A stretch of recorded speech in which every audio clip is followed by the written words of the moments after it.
Could this be an elusive case of rising damp? It looks like it, but let's look at the evidence. We have a 2-floor Victorian terraced house. It's already had some damp proofing treatment. There's raised concrete patio to the front. The roof and rainwater goods look to be in reasonable order. No efflorescence or green marks so far. Inside there is a horizontal strip of damp.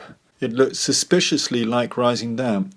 Horizontal line of moisture that appeared at the bottom up to about 60 centimeters high. So we looked in underneath the floor.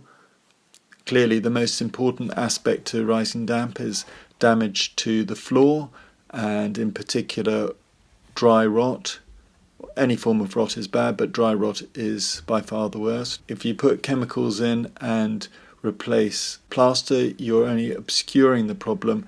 You're not dealing with the real issue, which could be rot. No signs of rot, dry rot. We're testing the walls out.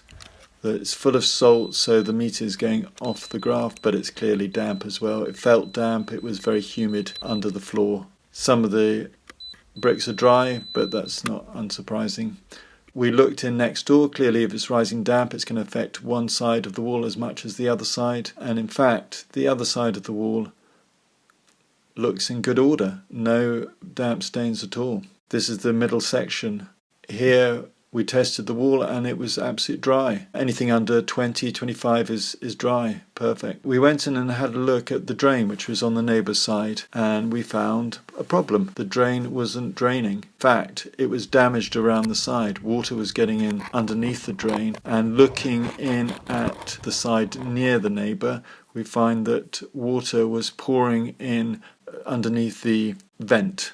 So the cause of the damp is water getting in through the vent under the building and transferring across to all the walls through condensation. The other side of the house, it looks like the vent is big enough. Maybe it's blocked. Maybe there isn't sufficient airflow. Possibly there's a problem with the drains at the other side of the building that need further investigation.